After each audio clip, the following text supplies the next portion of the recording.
O Senhor esteja convosco. Proclamação do Evangelho de Jesus Cristo, segundo Marcos.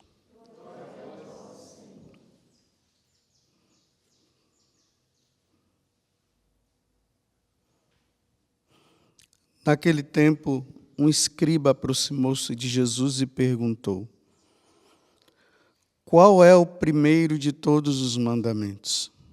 Jesus respondeu: o primeiro é este: ouve, ó Israel. O Senhor nosso Deus é o único Senhor. Amarás o Senhor teu Deus de todo o teu coração, de toda a tua alma, de todo o teu entendimento e com toda a tua força. O segundo mandamento é: amarás o teu próximo como a ti mesmo. Não existe outro mandamento maior do que estes. O mestre da lei disse a Jesus: muito bem, mestre. Na verdade, é como disseste, ele é o único Deus e não existe outro além dele.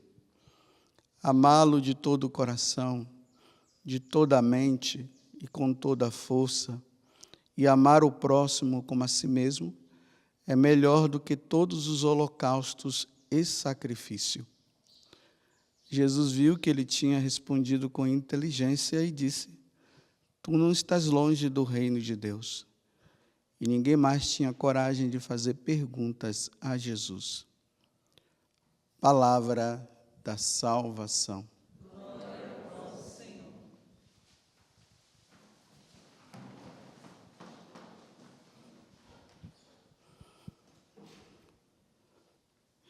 Nesse tempo de Quaresma, que é um tempo de conversão, que é um tempo de mudança de vida, hoje a liturgia ela nos coloca diante desta situação de conversão que nós devemos ter ao único e verdadeiro Deus.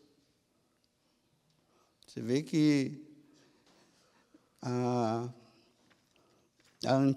o Salmo ele está dizendo: ouve, meu povo, porque eu sou o teu Deus. No livro de Oséias, há um grito de Deus, né? Volta, Israel, para o Senhor teu Deus.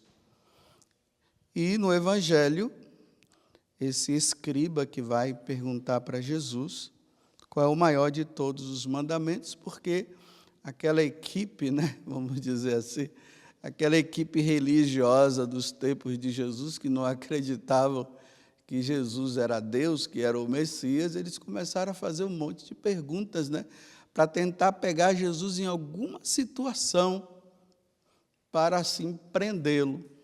Vocês veem que hoje termina dizendo assim que, diante da resposta que Jesus deu e diante do que o escriba também deu, aqui fala assim: e ninguém mais tinha coragem de fazer perguntas a Jesus. Então, Jesus resume agora os mandamentos em dois: amar a Deus e amar o próximo. Como nesses dias nós temos falado muito do próximo, então vamos ficar somente em Deus, no primeiro. Vamos compreender isso aqui para que nós cada vez mais tenhamos consciência de que nós devemos adorar a Deus nessa pessoa de nosso Senhor Jesus Cristo. Você vê que quando o escriba faz a pergunta para Jesus e Jesus responde, ou o mestre da lei, né, que está aqui, o mestre da lei disse a Jesus: muito bem, mestre. Agora ele olha para Jesus e diz: olha, fiquei admirado com a sua resposta. Muito bem, mestre. Na verdade, é como disseste, ele é o único Deus e não existe outro além dele. Olha bem, isso aqui é importante. Ele é o único Deus e não existe outro além dele. Então, por que ele está dizendo isso? Então, nós temos que dar uma olhada na história da humanidade. Eu vou tentar, em poucos minutos, porque são poucos minutos que se tem, tentar falar algo que não é fácil, que nas aulas de teologia leva semestres e mais semestres para poder entender isso. Então, eu vou tentar resumir, e nesse resumo que Deus dê a graça de vocês compreenderem. Então, vejam só, quando Deus cria o homem, Deus coloca no homem 2 desejos.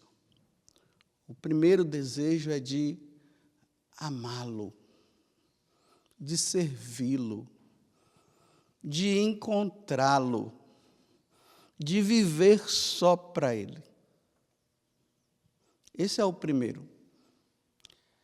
E dentro desse desejo de amá-lo, de servi-lo e tudo mais, isso está em todos os povos. Se nós estudamos a história das nações, nós vamos encontrar que todos os povos, eles criaram essa necessidade de transcender para cima, porque diante desse mundo natural, existe o sobrenatural, e lá nesse sobrenatural deve existir alguém. E esse alguém dá-se o nome de Deus. Então, todos os povos criaram esse desejo. Isso é natural no ser humano. Então, um ateu não pode dizer que Deus não existe, porque todas as nações criaram esse desejo. Então, Deus existe. Isso não foi uma criação humana, foi o próprio Deus que criou isso. E dentro desse amor, o homem faz uma forma de relacionamento com Ele. E esse relacionamento se faz através do sacrifício. Se você for olhar em todas as religiões, se oferece sacrifício a Deus. Dentro desse sacrifício, o que é que está contido? A adoração a Ele, ação de graças a Ele, reparação dos pecados e súplica. É isso que está contido dentro. Quando nós falamos o sacrifício da missa, e isso lá na frente eu vou falar, mas já resumo agora, é nisso que está contido o sacrifício. Quando nós dizemos, nós vamos para a missa, nós vamos para o sacrifício, participar do sacrifício da Santa Missa, nós estamos indo lá para quê? Para adorar a Deus, para reparar os nossos pecados, agradecer a Deus por tudo, ação de graças, e fazer a impetração, que é a súplica, pedir a Deus por isso e por aquilo. Todos os povos foram assim. Então, imaginemos todos os continentes existentes, né, na face da terra. Dentro desses continentes estão os países, estão os povos. Então, todos os povos fizeram isso. Só que aqui agora entra um grande problema. Os povos começaram a oferecer sacrifício a Deus, amar a Deus, sem saber quem é esse Deus. Sem saber. Então, cada nação deu o seu próprio nome a esse Deus. E na intenção de vê-lo, porque Deus não tinha se mostrado, isso se chama a revelação, né? Deus não se revelou, não se manifestou, aí vem a palavra epifania. Os homens, nesse desejo de querer vê-lo, sem ele ter se mostrado, criou os seus próprios deuses. Aí vem a questão das imagens. Então, cada um vai criando os seus deuses, baseando-se no conceito natural, e a partir das coisas que via ao redor, eles começaram a dar os seus próprios nomes, e ali, a partir desses nomes, eles começaram a criar imagens desses deuses. Só que Deus não foi mostrado, não se mostrou como é que vai fazer. Vocês entenderam essa questão? Vamos dizer assim, lá na Mesopotâmia, na antiga Mesopotâmia, onde está hoje o Irã, o Iraque, né? O Papa foi até lá esses dias, né? Chegou lá perto da cidade de Ur. Ur, lembra quem? Abraão. Então, veja, nessa Mesopotâmia, eles tinham os seus deuses, como aqui na América foi criado os seus deuses também. Os índios criaram os seus deuses, como na África criaram os seus deuses também. Mas tudo no desejo de chegar lá. Então vamos dizer, lá na Mesopotâmia, quais eram os deuses que se tinham? Um deus que se chamava An. Esse Deus é o Deus do céu. Eles adoravam. Mas além de adorar o Deus do céu, eles criavam também o Deus do ar, que se chama Enlil. Depois tinha o Deus da água, que se chamava Enkim. E depois o Deus chamado Mãe Terra, Nehuzang, ou sangue, né? Depois vocês procuram lá. Aqui é só para a gente entender o contexto. Então lá eles adoravam esses deuses, eles criaram esse desejo de criar, de adorar a Deus. E ali eles ofereciam os sacrifícios a eles. Esse sacrifício que eu estou dizendo, que poderia ser de animais ou de pessoas, para agradecer a Deus, para aplacar a ira de Deus, para reparar os pecados e para fazer os seus pedidos. E é lá nessa Mesopotâmia, no Oriente Médio, nessa cidade de Ur, que tinha um homem chamado Abraão, que vivia no meio desse contexto, que agora o Deus único e verdadeiro começa a se manifestar.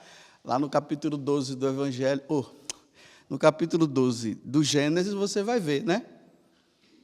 Aí está lá Abraão, e Deus diz assim para ele: Abraão, deixa essa terra. Essa terra onde? Do Deus de An, de Enlil, o Deus da água, o Deus da Mãe Terra. Deixa esse povo e vai agora para um lugar que eu te indico. Você tem que deixar tudo isso aqui e ir para lá. Agora, meus irmãos, Deus começa a se mostrar. Compreenderam? Então, Abraão deixa e vai para uma outra terra, também lá no Oriente Médio, Israel, que era habitada pelos cananeus, os jebuseus, e assim por diante, que também tinham os seus deuses. Então, eles também tinham os seus próprios deuses, porque Deus não tinha se revelado aos jebuseus, tinha se revelado para Abraão. E aí vem a promessa, né? E de você virá uma numerosa multidão. Essa multidão diferenciada agora, que passa a adorar o Deus único que se revela, mas ainda não se mostra. Ele ainda não é visto. Então, quando fala que Deus chamou Abraão, foi uma questão interior, uma moção que a gente diz, né? E aquela coisa foi tão forte que Deus foi seguindo. E aí Deus ia falando com Abraão, mostrando, dizendo, e aí começa a vir o filho dele, o filho da promessa, Aí vem Abraão, depois vem Isaac, vem Jacó, por isso que começa a se chamar o Deus de Abraão, o Deus de Isaac, o Deus de Jacó, porque já não era mais os deuses egípcios, lá na África, nem os deuses aqui na América, Jaci, a lua, com os índios, e assim por diante, e muito menos lá na Mesopotâmia.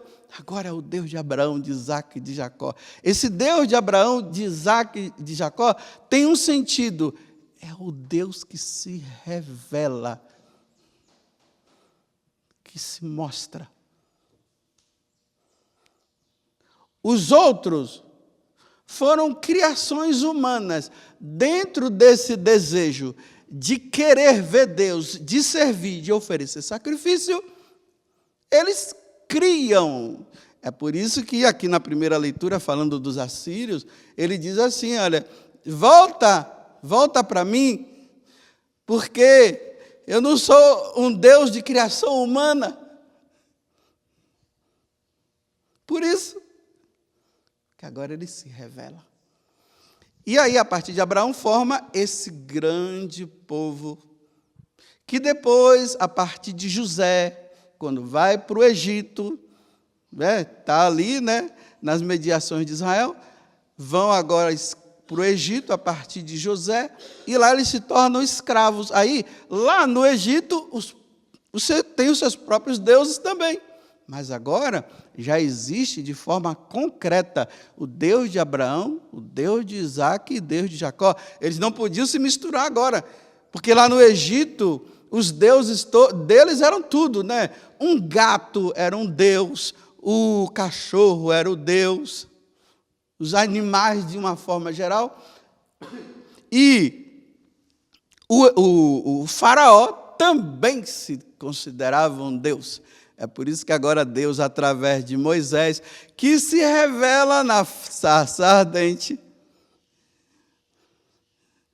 se aproxima, tira as sandálias, porque o lugar onde você pisa é um lugar santo.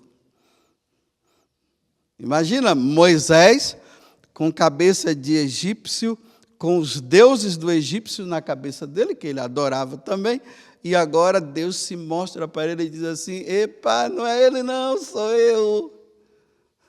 eu, Moisés.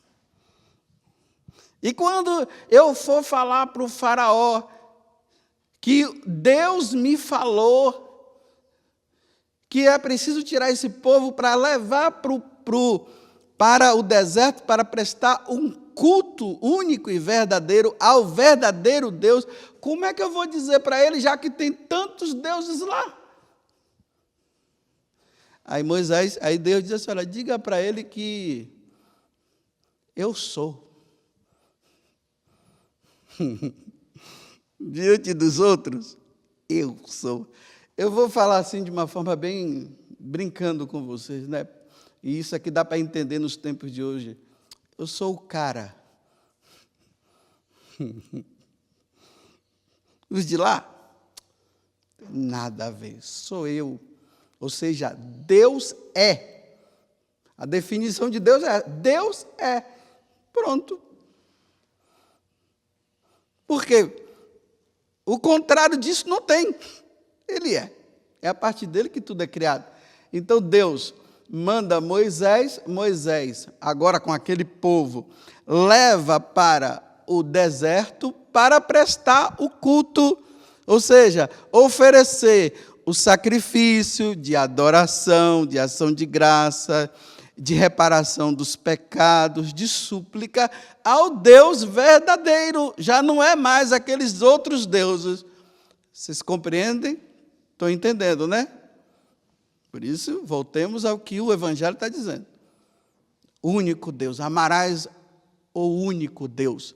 Fora de ti não há outros deuses. Mas até então, Deus ainda não tinha se mostrado, visto, como eu estou vendo aqui vocês, ainda era uma questão assim, de uma revelação, a sarça ardente, aquele fogo.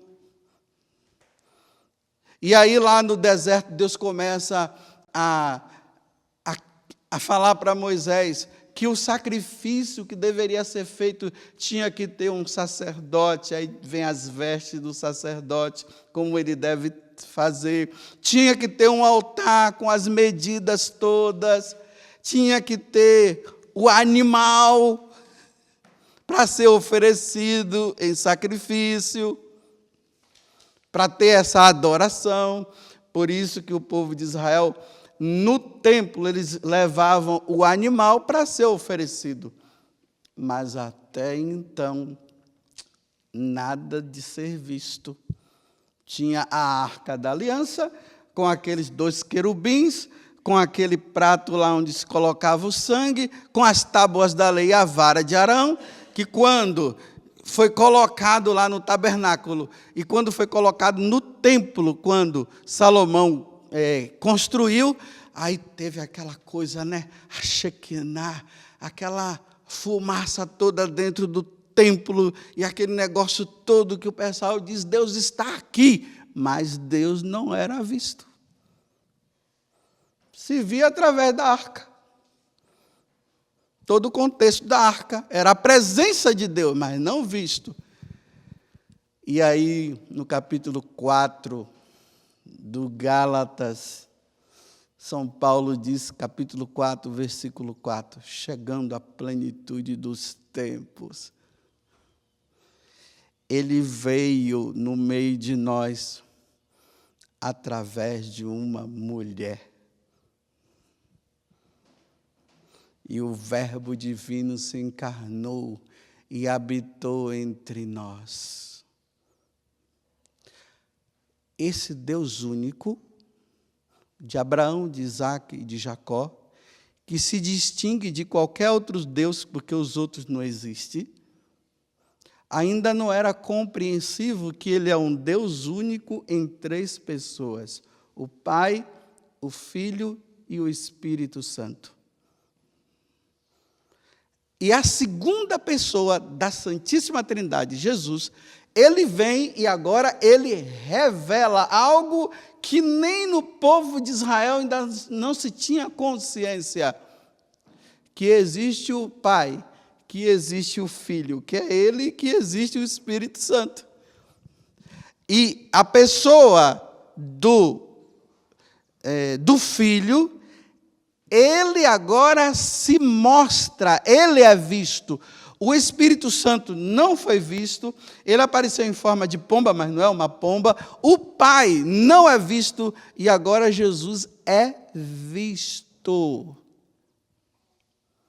Por isso que agora, a partir de Jesus, Deus pode ser fotografado, vamos dizer assim. A partir de Jesus, ele pode agora ser colocado em escultura, em imagem, e é isso que o Catecismo da Igreja vai dizer. A partir de Jesus, nós podemos adorar a Deus fotografando. Uma vez numa homilia eu dizia assim, se Jesus tivesse se encarnado nos tempos de hoje, sabe o que iria acontecer? Nós iríamos encontrar um monte de gente mandando selfie, dizendo, encontrei ele aqui, ó, e batendo foto e dizendo, olha ele aqui, ó. Já no tempo, antes da encarnação, não podia ser feito isso, porque ninguém viu Deus. Por isso que ele fala para Filipe, né? Filipe diz assim, mas Jesus, mostra-nos o Pai. Diz, mas Filipe, 3 anos comigo, você não tem consciência que quem me vê o Pai? Por isso que na Igreja Católica nós temos a imagem do crucificado. Nós sabemos que ali não é ele, mas ali lembra, nos arremeta, leva-nos a ele, a imagem de Cristo crucificado. Por isso que nós temos a imagem. Mas antes não podia ser. Isso seria uma idolatria, mas agora não é idolatria. Porque idolatria é você prestar adoração a um Deus criado pelos homens, e que diz que foi ele que criou todas as coisas. O que aconteceu na Mesopotâmia, é o que acontecia aqui na América, quando os jesuítas chegaram aqui no Brasil, eles adoravam a quem? A lua, o sol, a mãe terra. E agora o jesuíta vem dizer assim, não é a lua, não é a mãe terra, não é o sol, é Jesus Cristo. E aí é apresentado. Estão compreendendo? Então agora entra uma outra coisa. Todos os povos ofereciam sacrifícios de animais ou de pessoas. Vocês lembram que Deus até pede para para Abraão oferecer o filho dele em sacrifício, e na hora que ele vai oferecer, Deus diz o quê? Não, ele não, o cordeiro. E aí, no meio dos judeus, se oferecia o sacrifício de cordeiro, de animais. E aí, quando João Batista apresenta Jesus como o Messias, aquele que era esperado, que foi preparado pelo povo, o que é que ele diz? Eis o Cordeiro de Deus que tira o pecado do mundo. E agora, João Batista está trazendo uma revelação nova. Já não será mais o Cordeiro, será uma pessoa. E essa pessoa é Jesus Cristo. E Jesus Cristo é a segunda pessoa da Santíssima Trindade. E essa segunda pessoa da Santíssima Trindade é quem? Deus. Então agora, quem é que é oferecido? Jesus. Quem é que é oferecido? É o próprio Deus que é oferecido em sacrifício para acontecer aquilo que eu falei antes. O sacrifício da cruz, o sacrifício na missa. O que é que acontece? Ali o homem, nós católicos, fazemos a verdadeira adoração, a verdadeira ação de graças, a verdadeira reparação dos pecados e a verdadeira súplica. Quando o sacerdote faz o oferecimento do pão e do vinho, lembremos da quinta-feira santa. Pegou o pão, pegou o vinho e disse o quê? Isto é meu corpo, isto é o meu sangue, que é dado por vós. Jesus agora institui o novo sacrifício da nova aliança, porque o da antiga aliança era animais. O novo agora é Ele mesmo. Por isso que a missa é o maior ato de adoração, de petição, de ação de graças que nós podemos oferecer a Deus. Não existe outro. Não existe outro. Você quer agradar a Deus verdadeiramente? Vai na missa. Porque na missa você oferece o sacrifício que todos os povos ofereceram de forma errada, porque não conheciam o Deus verdadeiro, e agora se oferece conhecendo o Deus verdadeiro. E quem é que é oferecido? Ele mesmo, na pessoa de Jesus. Não tem cabimento um católico ir para um centro de macumba, porque lá é oferecido sacrifício também, só que é de galinha. Não tem nada a ver um católico ir para os budistas. Não tem nada a ver um católico ir para qualquer outra seita aí, porque o verdadeiro sacrifício está aqui na Igreja Católica, não tem cabimento nós irmos para lá. Porque ele se revelou aqui. E aqui entra... Eu estou fazendo bem resumido, 29 minutos, só tem 1 minuto agora, para acabar. Agora vocês vão entender porque que Jesus diz assim, olha, ide por todo mundo e pregai o Evangelho a todas as nações, a todos os povos. Olha, os povos que adoravam os seus deuses, vai agora dizer para eles que não é mais a mãe terra, não é mais o ar que é Deus, não é a água é criação dele, ele que criou. Não é a ele que vocês devem oferecer sacrifício, vocês devem oferecer sacrifício a mim. Na pessoa de quem? De Jesus. Ide, essa é a boa nova. E quem crê nisso e for batizado e começar a oferecer o verdadeiro sacrifício será salvo. Está vendo que é o sentido da evangelização? É fazer com que as nações que adoram os deuses errados compreendam quem é o verdadeiro Deus, que é a Santíssima Trindade, que na pessoa de Jesus ele se mostra e ele é oferecido em sacrifício em todas as missas em reparação dos nossos pecados. Essa é a novidade. Um católico que vai em busca dos deuses pagãos retrocedeu. Vai para a idolatria. O católico, ele tem que respeitar as outras religiões, respeitar as pessoas que na ignorância estão ainda adorando o Deus errado criado por eles. Então nós temos que respeitar, mas nós também temos que chegar lá e dizer para eles assim: vocês estão errados. Eu vou mostrar para você quem é o Deus verdadeiro. Lembremos de Paulo em Atenas. Diante de tantos deuses, ele disse: aquele ali, não tem ninguém ali, é ele que eu vou apresentar para vocês. Então não é para nós católicos dizermos assim, que os deuses da Mesopotâmia, os da Assíria, os deuses criados lá na Oceania, lá no Egito, não tem como nós católicos chegarmos e dizermos para eles: está tudo bem, continue adorando esses daí, e nós somos irmãos. Não, nós temos que dizer assim: nós somos irmãos sim, porque nós fomos criados pelo Deus verdadeiro, o Deus de Abraão, Isaque e de Jacó, que se revelou na pessoa de Jesus Cristo, é a Santíssima Trindade. Sim, nós somos irmãos porque somos criados por Ele, mas tem que dizer uma coisa: você não pode adorar esse Deus que você criou, não. Você tem que vir para cá. Vem para cá você também. Vem para cá você também.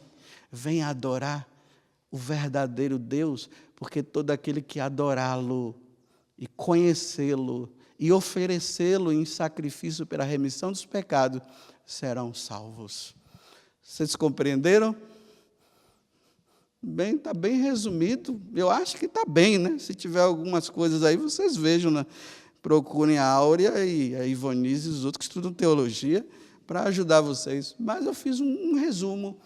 Por isso que nós não podemos ceder de largar a nossa igreja e colocar a Igreja Católica no mesmo nível de qualquer outra religião. Não, a Igreja Católica não pode estar no mesmo nível de qualquer religião. Ela está acima de qualquer religião. E todas as religiões têm que jogar os seus ídolos embaixo e vir para o nível maior, que é a Igreja Católica Apostólica Romana, porque foi aqui que Deus se revelou e mostrou para nós o caminho da salvação. Louvado seja nosso Senhor Jesus Cristo e a nossa Mãe Maria Santíssima.